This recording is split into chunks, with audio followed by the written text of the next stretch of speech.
ലഹരിക്കെതിരെ ഒരു ഗോൾ എന്ന പ്രമേയത്തിൽ പാലക്കാട് കർണകീയമൻ ഹയർ സെക്കൻഡറി സ്കൂളിൽ സംഘടിപ്പിച്ച സൗഹൃദ ഫുട്ബോൾ മത്സരം തൂഫാൻ 2026 ആവേശകരമായ സമാപനം. സ്കൂൾ ഗ്രൗണ്ടിൽ നടന്ന മത്സരത്തിൽ ഹൈസ്കൂൾ വിഭാഗം വിദ്യാർത്ഥികൾ ലോകകപ്പ് ടീമുകളുടെ ജേഴ്സി അണിഞ്ഞാണ് അണിനിരന്നത്. പ്രധാനാധ്യാപിക കെ.വി. നിഷയും അധ്യാപകരും ചേർന്ന് ഗോൾ കിക്ക് എടുത്തുകൊണ്ടാണ് പരിപാടിക്ക് തുടക്കം കുറിച്ചത്. മുഖ്യാതിഥിയായി എത്തിയ Palakkad north police station ASI ശിവപ്രസാദും ലഹരിക്കെതിരെ ഒരു ഗോൾ അടിച്ച് പരിപാടിയിൽ പങ്കാളിയായി.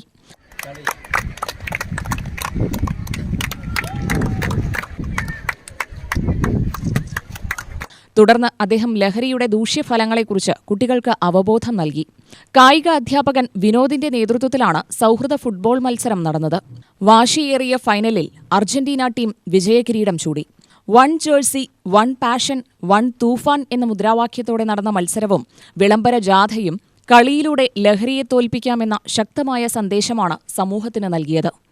UTV news, Palakkad.